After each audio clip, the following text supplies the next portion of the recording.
Dober dan, spoštovane gospe in gospodje.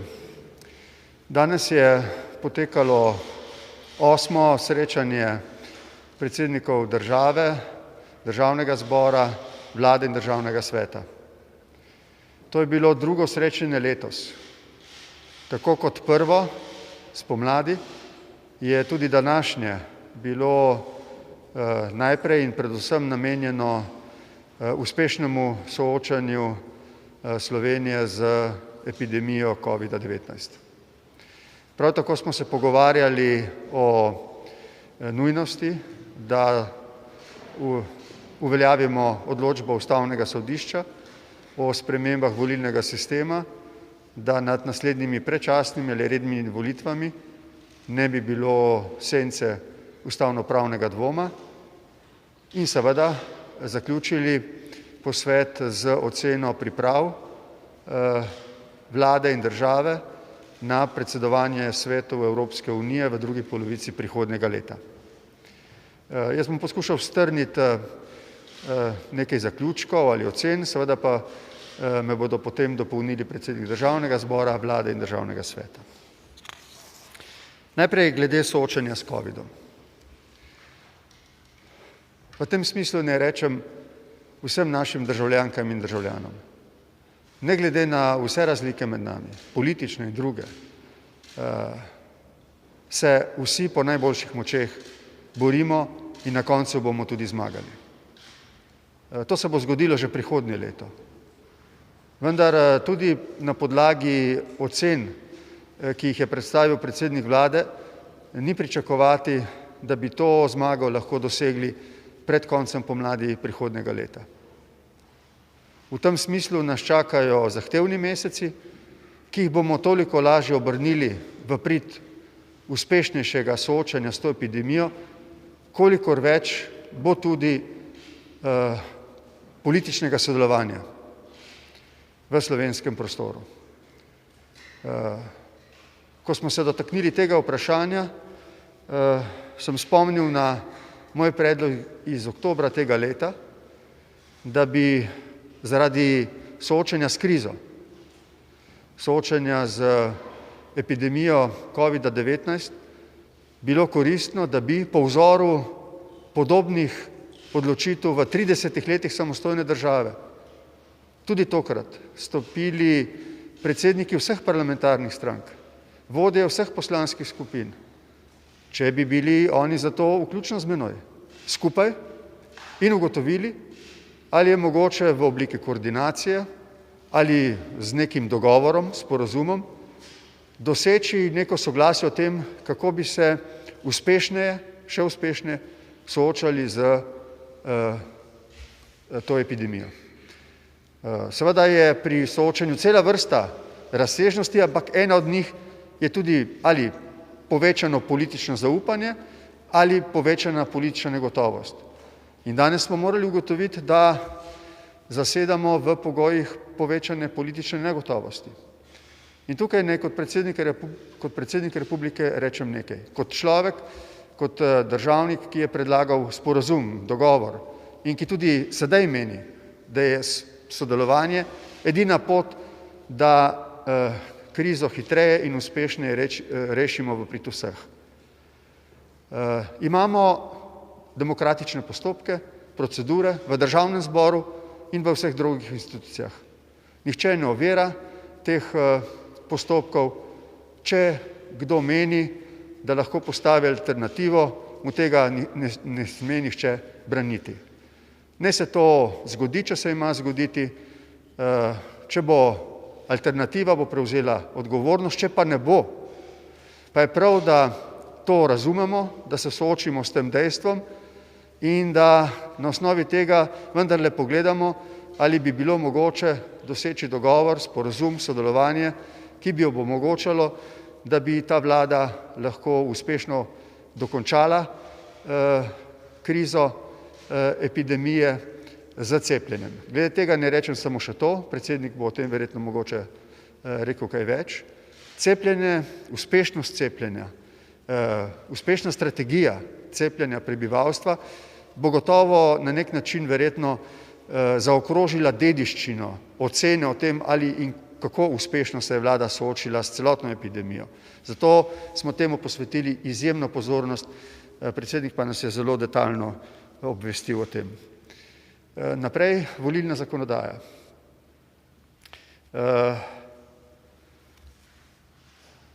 Mislim, da je zdaj zelo pomembno, da se vloži v Državni zbor s podpisi predlog, ki bo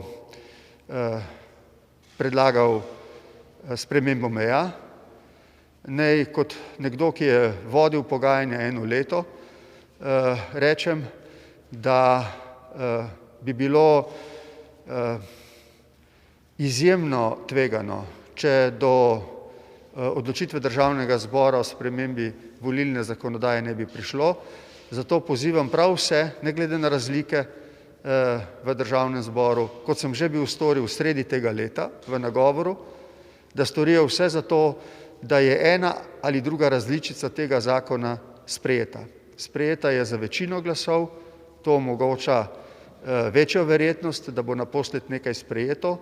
To bi pomenilo, da Slovenija poleg vseh drugih zahtevnih okoliščin ne bi tvegala še ustavno-pravne spornosti morebitnih predčasnih ali rednih volitev. To moramo vsi skupaj spraviti varno pod streho. In naposled predsedovanje. Slovenija bo prihodnje leto predsedovala Svetu Evropske unije.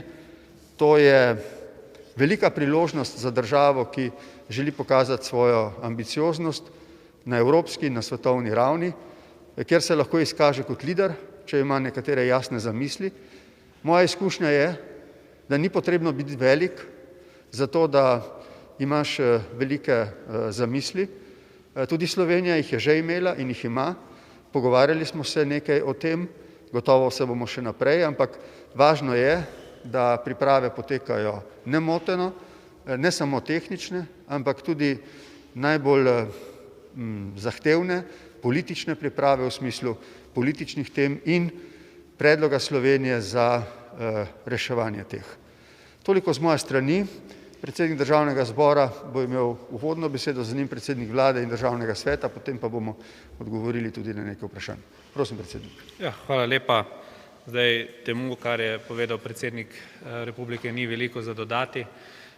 Če se dotaknem vprašanja epidemije, ki je verjetno zavzemalo največji del današnjega pogovora, lahko iz svoje perspektive ugotovim, da smo se strinjali, da je ključnega pomena v teh časih, v katerih opazujemo, da tudi druge države po Evropi zaostrujejo ukrepe, da v Sloveniji zagotovimo neko politično stabilnost. Dejstvo je, da je pred nami očiten poskus oblikovanja neke nove koalicije in v zvezi s tem je pač potrebno dopustiti vso možnost, da se kar se da hitro izkristalizira, ali obstaja neka nova večina, pa vendarle nekako enotni smo bili glede vprašanja, ali to pomeni vnašanje neke dodatne nestabilnosti v politični prostor, ki glede na epidemiološke situacijo zahteva kar se da veliko stabilnost. Torej, če bo prišlo do nekega poskusa konstruktivne nezaupnice, naj to ne bo nekakšna avantura, ampak kvečjemu prispevek k še večji stabilnosti političnega prostora. Na drugi strani smo se dotaknili volilne zakonodaje. Znano vam je, da je poskus ukinitve volilnih okrajev propadel. Torej, če želimo implementirati ustavno odločbo, je sedaj na Državnem zboru, na vseh poslankah in poslancih, da vložijo ves napor v sprememb meja volilnih okrajev. Čeprav za spremembo takšnega zakona ni potrebna večina kot za ukinitev volilnih okrajev, pa se že do sedaj kaže ta bojazen, da si nekateri preračunavajo morebitne izide po spremembi meja volilnih okrajev in da bodo temu primerno glasovali tudi o samem zakonu. Torej, tudi če je potrebna manjša večina, sprejem takšnega zakona ni nič manjši zalogaj, kot je to veljalo za ukinitev volilnih okrajev. Kar se tiče sprememb, kar se tiče predsedovanja Evropski uniji, pa lahko samo povem, da v Državnem zboru potekajo vse priprave organizacijske in vsebinske, da so v bistvu že v veliki meri dogovorjene za predsedovanje Evropski uniji in Državni zbor bo, ko bo to potrebno, na to popolnoma pripravljen. Hvala lepa. Hvala. Besedo ima predsednik vlade. Hvala lepa. Lep pozdrav vsem skupaj. Hvala predsedniku države za organizacijo te izmenjave mnenj. Kar se tiče epidemije, smo pred zadnjo tretjino spopada z virusom.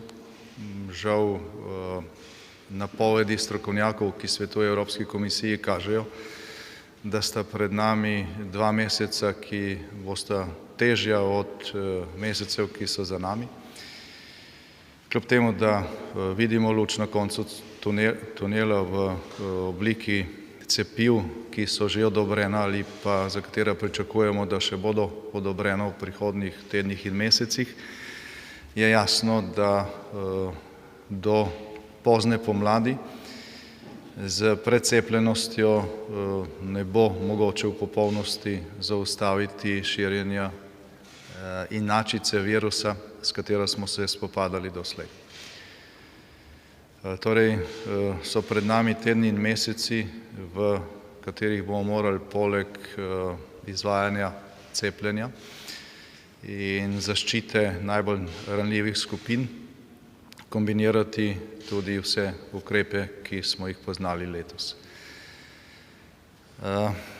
In to brez tega novega tveganja, ki postaja znano v zadnjih dneh.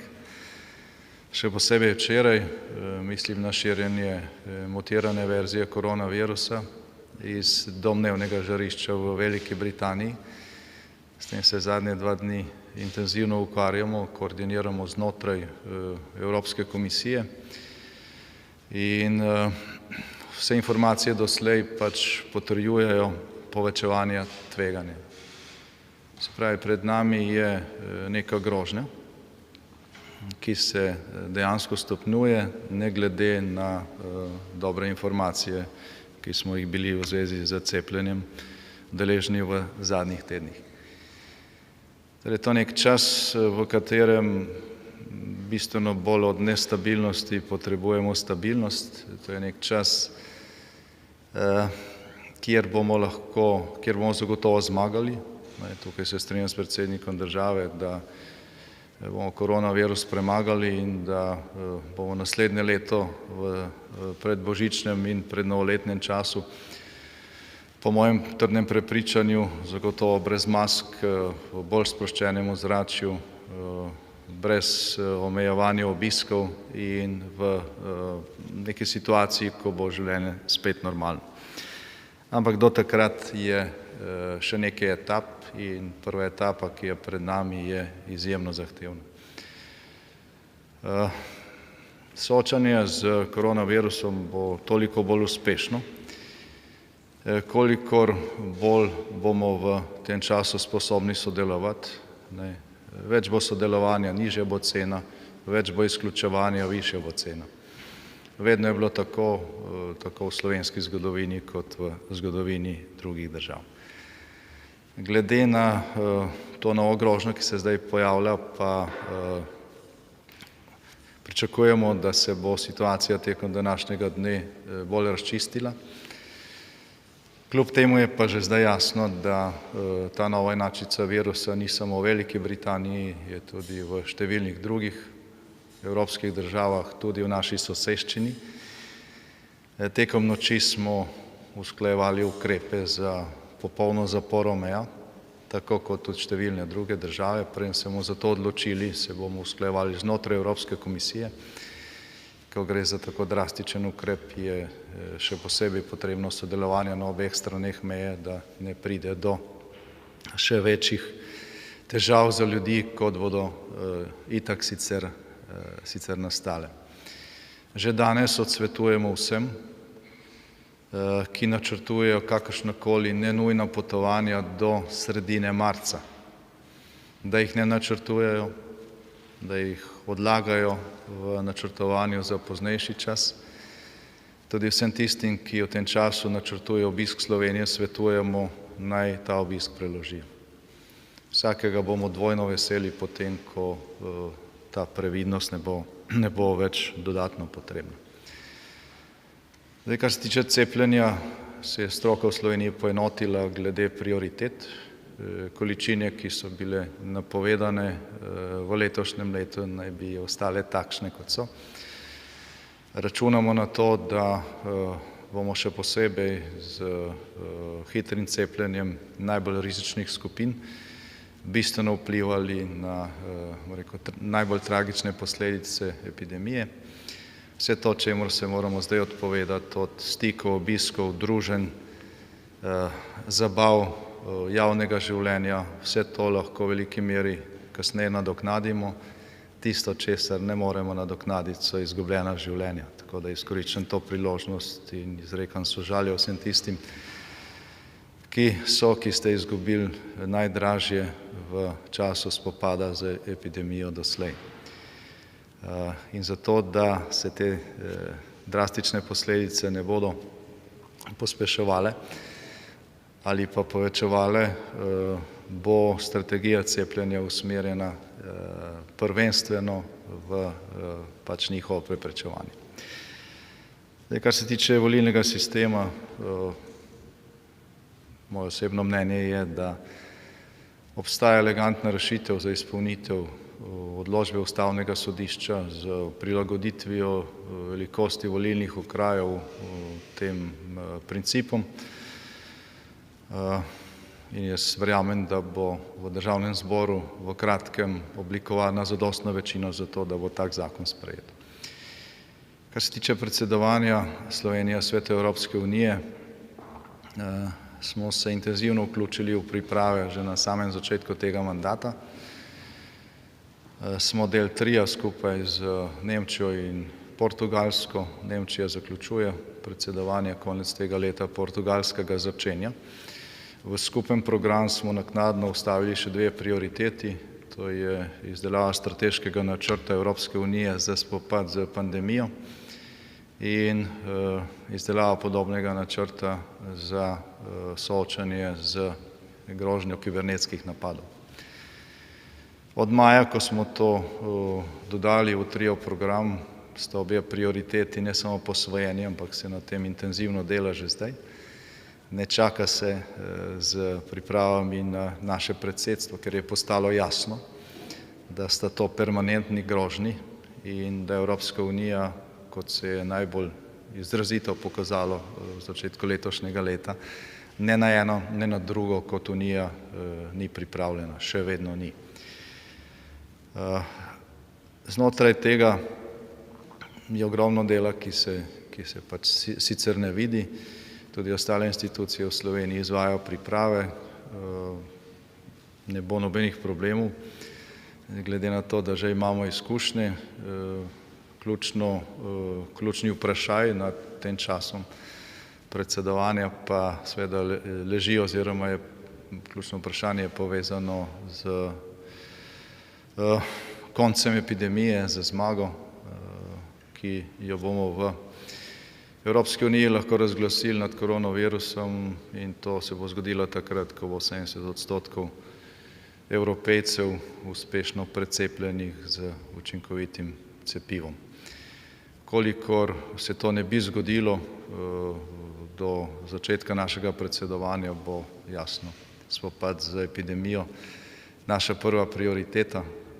Evropske unije je vedno tako, da je lahko v ospredju zgolj ena strateška prioriteta, kjer je potrebno vse korake koordinirati znotraj 27-terice in tisto, kar je najbolj aktualno, tisto, kar je najbolj pomembno ali pa tisto, kar nas najbolj ogroža, je vedno prva točka, s katero se največ ukvarjamo. Tega se zavedamo, zato naša pričakovanja niso 100% fiksirana, ampak so fleksibilna in vzpostavljamo rezerve tudi za primer, če se pojavi kakšna nova grožnja v tem času.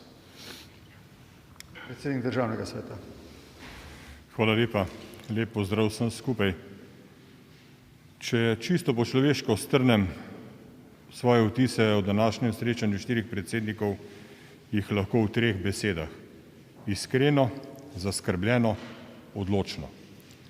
Iskreno smo se pogovarjali o vseh težavah, s katerimi se sedaj soočamo, od situacije COVID-19 do političnih pretumbacij, ki se nam dogajajo v zadnjem času, do situacije v Evropski uniji in ekonomskih posledic, ki jih utegne ta virus oziroma dogajanje v zvezi z njim povleči, in seveda predsedovanjem Slovenije v Evropski uniji v zelo kratkem času v prihodnosti. Naša zaskrbljenost je po mojem mnenju upravičena. Gre za nekatere aspekte, na katere v Republiki Sloveniji ne moremo vplivati. Gre za mutacijo virusa, gre za dogajanja v državah, s katerimi mejimo, in državah, s katerimi sodelujemo tako na ekonomskem kot na drugih področjih. Vsekakor smo pa izrazili odločnost, da se poenotimo, da skupaj delujemo v iskanju novih rešitev in da zagotavljamo državljanom Republike Slovenije največ tistega, kar jim lahko v tem času in s čimer lahko ta država razpolaga. Spoštovane gospe in gospodje, vlada, država, državni organi lahko poskrbijo za ukrepe, lahko priskrbijo tehnična sredstva, lahko priskrbijo navodila za ravnanje, tudi zakonske okvire, ampak na koncu koncev se rešitev iz te krize COVID-19 začne in konča pri ljudeh. Jaz bi z tega mesta naslovil apel v imenu, upam, da vseh 4 predsednikov, naj ljudje, to jih prav lepo prosimo, v čim večji možni meri upoštevajo zaščitne ukrepe. Nobeno sredstvo, noben vladni ukrep ni dovolj, če se sami ne zavedamo nevarnosti, ki jo v sebi nosi okužba s covidom za nas, za naše bližnje in za tiste, ki so izpostavljeni virusu vsak dan zaradi svojih strokovnih obveznosti in pomoči vsem državljanom Republike Slovenije. Moj apel je torej, upoštevajte ukrepe v najvišji možni meri, zavedajoč se, da s tem ne skrbite samo zase, ampak tudi za vse druge, ki so dolžni skrbeti za vas. Glede spremembe volilne zakonodaje bi rad opozoril, da je tudi zakonodaja, ki obravnava volitve v Državni svet, na istem, kot je zakonodaja o volitvah v Državni zbor. Prav tako je Ustavno sodišče del zakona o Državnem svetu razglasilo za neskladnega z Ustavo. Jaz upam, da bodo poslanci in poslanke v čim krajšem možnem času premogli dovolj politične modrosti, da te 2 ustavni neskladji iz teh 2 zakonov spremenijo v splošno zadovoljstvo državljank in državljanov in omogočijo normalno delovanje političnega sistema. Glede predsedovanja Evropski uniji, ki se pa nezadržno bliža in si bo v zelo kratkem času, upam, da se bodo politične strasti v Sloveniji umirile, da bomo našli dovolj modrosti, da nalogo, ki je zaupana Republiki Sloveniji kot državi, opravimo vsi skupaj in v splošno zadovoljstvo vseh.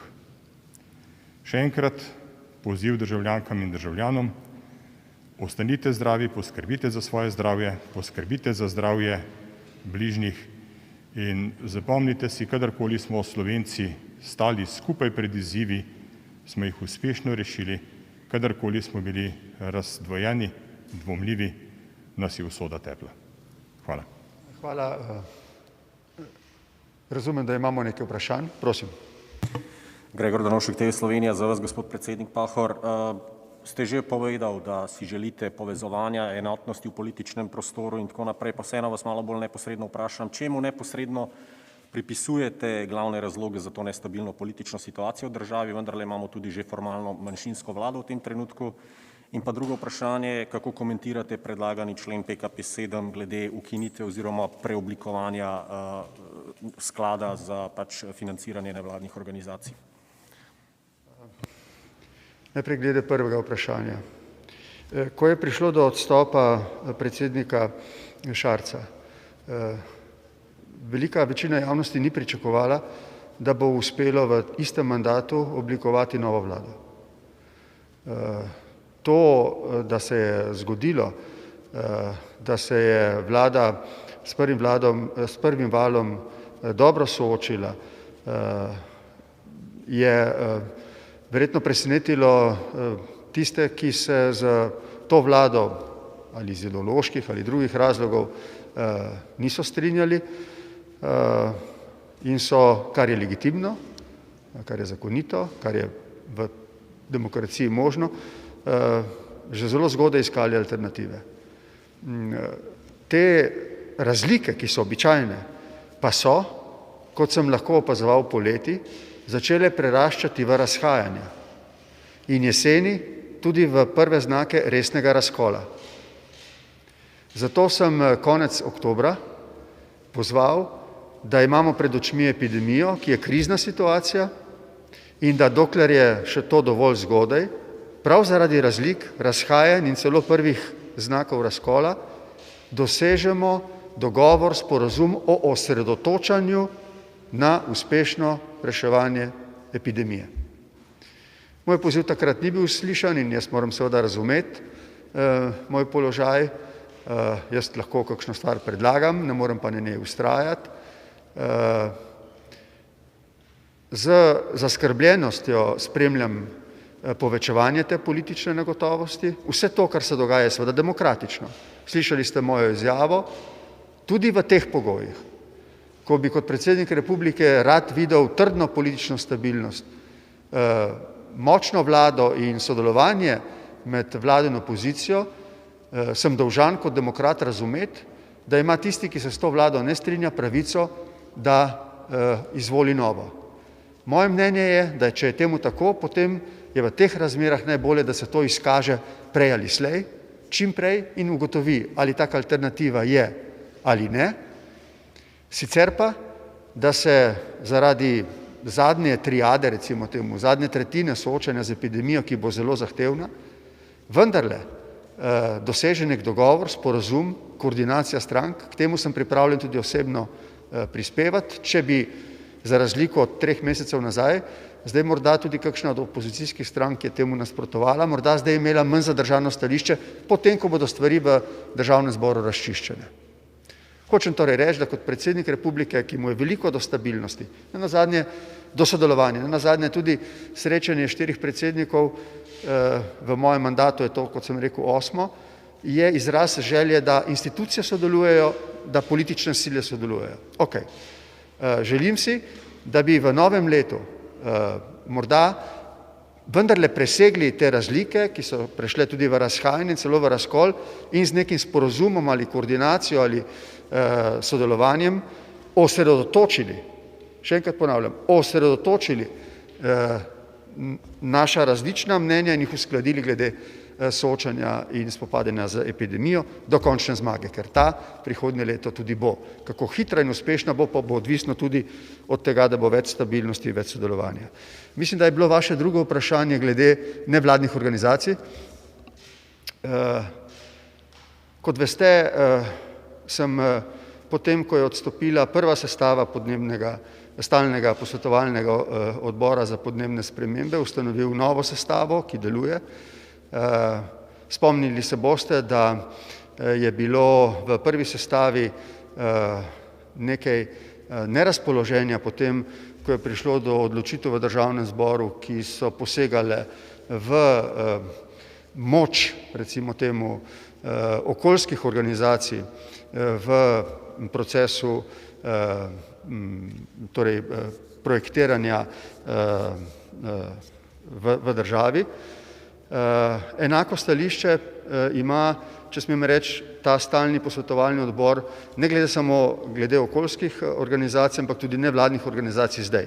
To lahko razberem iz posvetov z njimi, pa tudi sicer sem tega mnenja, da je treba biti glede tega zelo previden. Jaz mislim, da je prav, da ima država neko odgovornost do tega, da recimo nadzira primernost porabe sredstev, če so ta seveda iz proračuna, da pa jih da na razpolago, da imajo nevladne organizacije možnost, da ustvarjajo. Jaz mislim, da je to, da v državi nevladne organizacije imamo, tudi okoljske, ena velika prednost.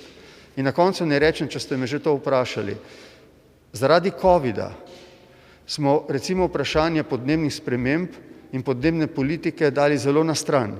Nekaj naj vam rečem, tudi na osnovi sodelovanja z novo sestavo stalnega posvetovalnega odbora in glede tega z našimi kolegi v tujini. Ta tema se zdaj silovito vrača, bolj kot bo izvenela epidemija, bolj se bo vračala podnebna politika. Zdaj bo zelo pomembno, kako se bo Slovenija odločila v naslednjih 10 letih, ko je neko okno, v katerem mi lahko dosežemo recimo cilje razogljičenja ali pa ne. Sem bil dovolj jasen? Prosim. Naprej, drugo vprašanje. Suzana Perman, Pop TV. Bom pa jaz kar nadaljevala mogoče z gospodom Zorčičem. Ste predsednik Državnega zbora, torej prvi med poslanci, hkrati ste tudi poslanec koalicijske SMC. Zato me zanima, kako je biti član koalicije, ki v bistvu skoraj vsako protikoronski paket vključi neke ukrepe, s katerimi ima SMC potem, kot se je večkrat izkazalo, določene težave. Nazadnje smo slišali, težave imate tudi z to domnevno ukinitvijo sklada za financiranje nevladnih organizacij.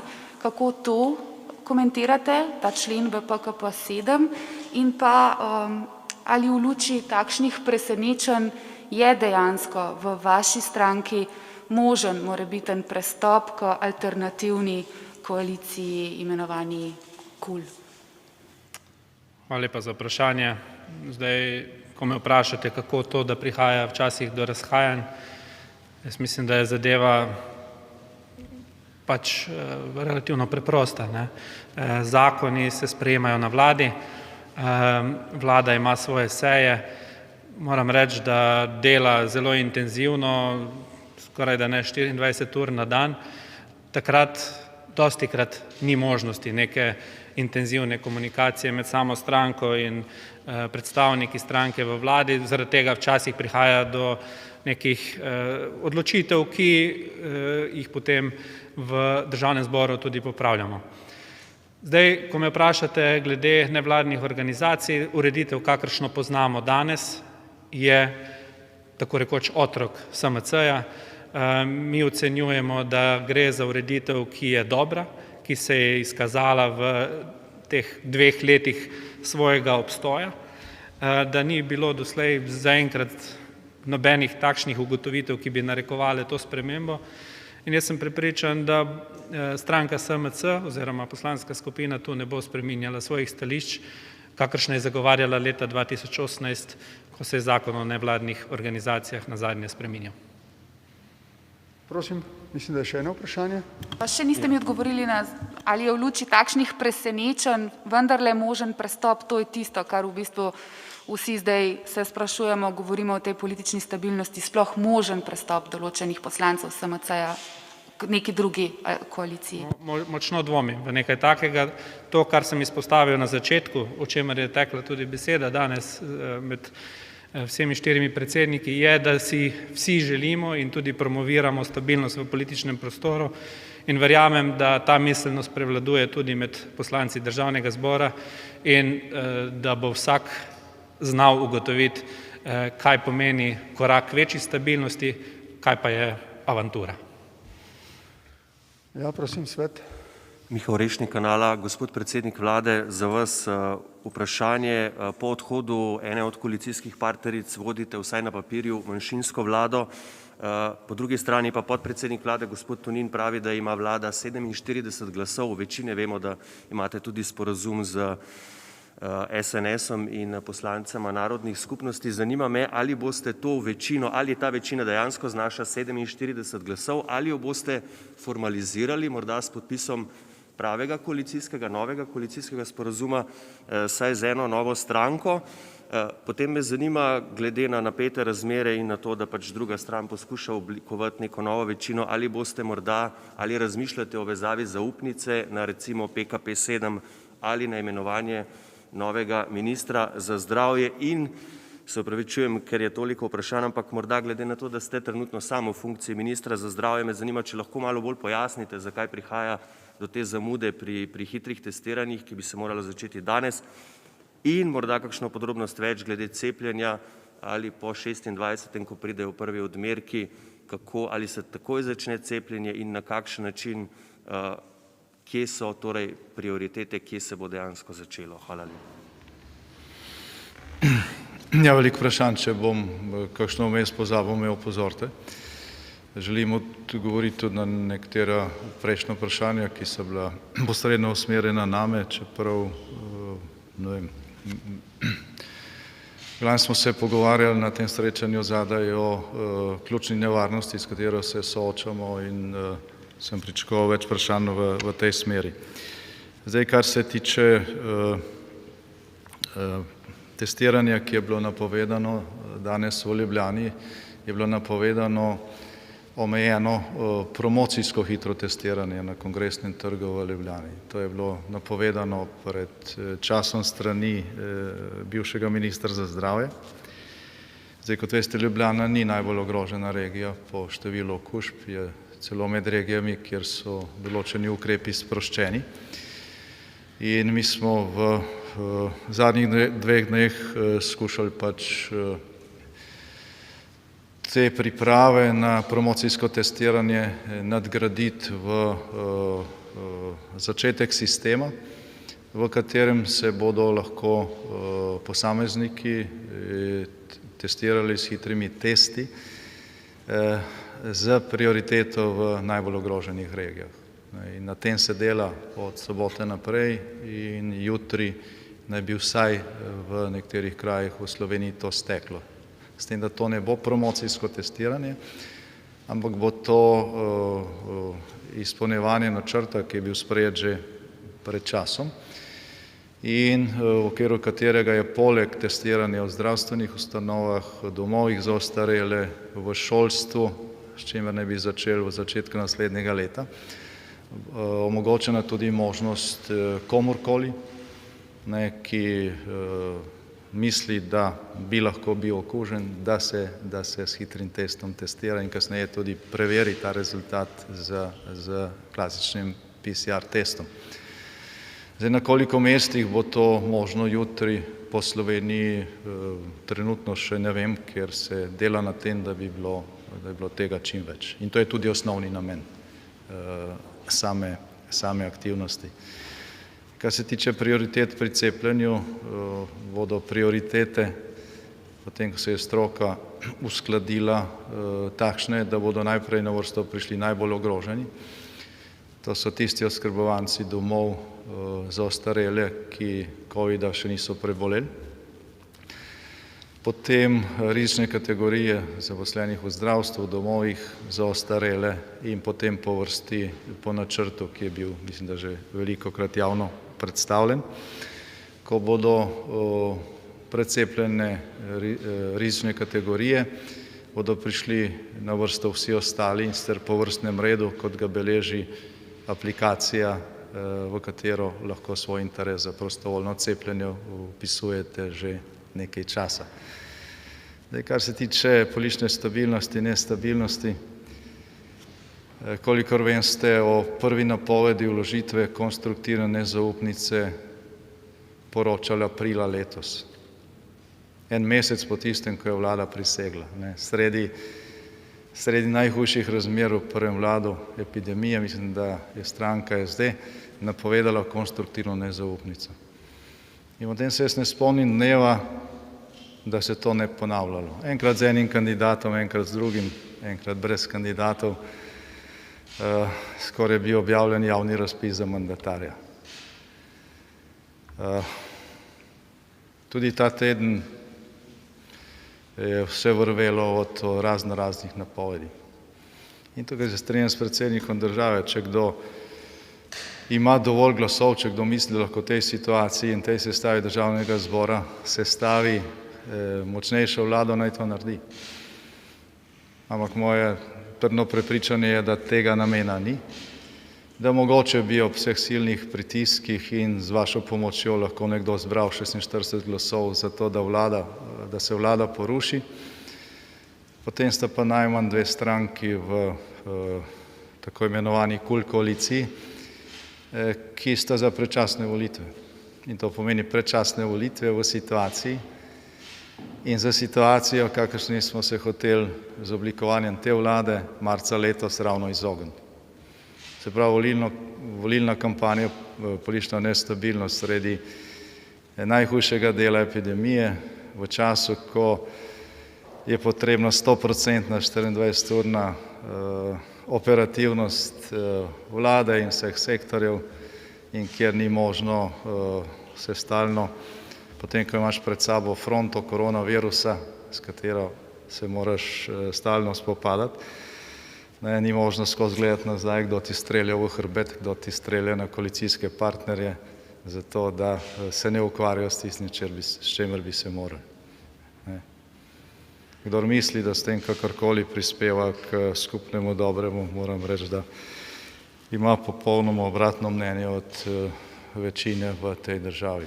Poleg tega poznate kako državo v Evropski uniji, izven nje v Evropi, kjerkoli na svetu, kjer bi se pred tretjim valom epidemije opozicija ukvarjala samo z rušenjem vlade. Tega ni nikjer. Smo posebni po tem, v formalnem smislu je to legitimno, kot je rekel predsednik države, daleč od legitimnosti pa je vse tisto, kar se dogaja v ozadju s pritiski na poslance, z informacijami o kupovanju glasov, z angažiranjem nečesa, kar v normalni državi enostavno ne bi smelo obstajati. Tako da še enkrat, Desus in Stranka modernega centra sta marca letos, ko sta bili pripravljeni sestaviti mešano koalicijo, ker smo različne stranke, ker različno mislimo o preteklosti, smo pa za skupno dobro pripravljeni sodelovati za sedanjost in prihodnost, preprečili nekaj, kar zdaj nekdo ponovno želi vzpostaviti. Se pravi, neko območje, čas velikega tveganja, kjer bomo vsi skupaj plačali visoko ceno. Jaz sprašujem, kje je razlog, da se ne naredi 2 meseca time-outa, tudi potem se da vložiti konstruktivno nezaupnico, še bolj prešteti glasove, ali pa kje je razlog, da se to ne naredi danes. Jaz mislim, da ni naloga vlade, da proti sebi vlaga nezaupnico, to je pač pravica tistega, ki misli, da lahko v tej sestavi državnega zbora ponudi boljšo alternativo. Zdaj, če bi ta boljša alternativa obstajala, potem verjetno ne bi bila puška v koruzi. Hvala lepa. Lahko morda glede vezave zaupnice na PKP7 ali na imenovanje novega ministra in formalizacijo morda nove večine znotraj koalicije? Na prvi del sem prej odgovoril, treba je poslušati in razumeti, kar se tiče pa sodelovanja. Maja letos je koalicija ponudila vsem ostalim strankam v državi in tudi nevezanim poslancem oziroma poslancem narodnosti v državnem zboru sporazum o sodelovanju v času epidemije, iz katerega za opozicijo niso izhajale nobene obveznosti, je pa izhajala obveznost vlade in vladne koalicije, da vse ključne rešitve usklajuje tudi z opozicijo.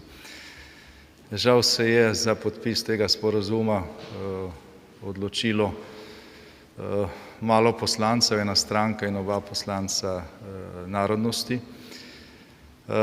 Ta ponudba je še vedno odprta, ni bila dana po načelu vzemi ali pusti, dana je bila odprta, vsak bi lahko predlagal drugačne oblike, drugačne člene, kakršnekoli dodatne zaveze za vlado. Namesto tega smo dobili zgolj odklonilni odgovor. Zdaj, ponudbo smo še večkrat ponovili, še vedno je na mizi. Ne, to, o čemer je prej govoril predsednik države, je strani vladne koalicije dejstvo. Mi smo pripravljeni kadarkoli sodelovati z komorkoli, ki želi pomagati v spopadu z epidemijo ali pri usklajevanju katerihkoli drugih vprašanj.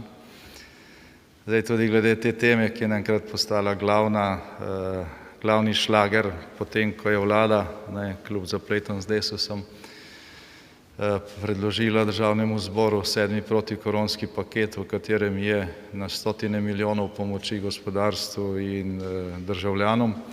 Glede nevladnih organizacij naj povem, da predlog, da se poveča možnost, da vsi, ki plačujemo dohodnino, komorkoli od teh organizacij nameni ne pol, ampak 1%, da je ta predlog prišel od sveta vlade za debirokratizacijo, od svetovalne skupine in od Olimpijskega komiteja.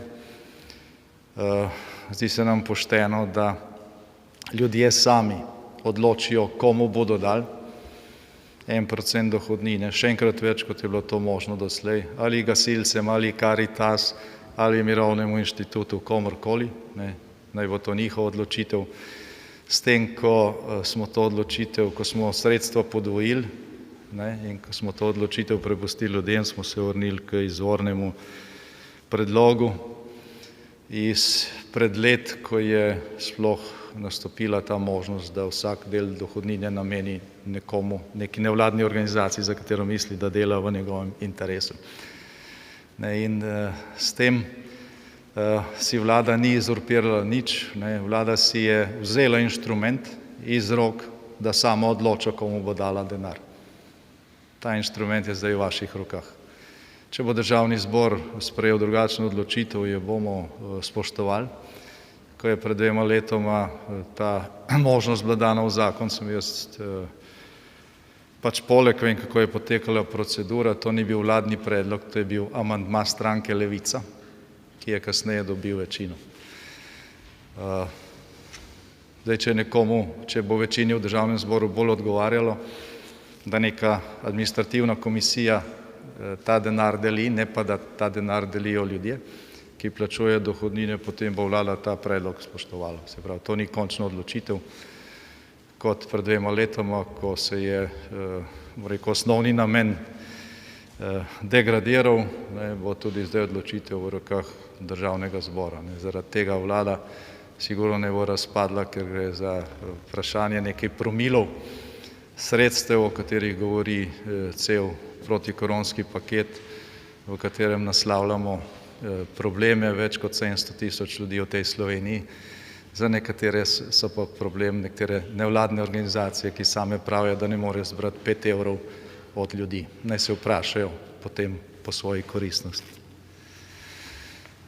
Ali prav razumem, da smo s tem izčrpali vprašanja? Rad bi se vam zahvalil. Če se morda pred iztekom leta ne vidimo več, bi želel vam, vašim družinam, vsem, da kolikor je mogoče v teh okoliščinah prijetno preživite božično-novoletne praznike, da ostanete zdravi, da se prihodnje leto znova vidimo in da skupaj prej ali slej v tej tekmi z virusom tudi zmagamo in se vrnemo k normalnemu življenju. S temi željami se vsi 4 predsedniki poslavljamo. Hvala lepa.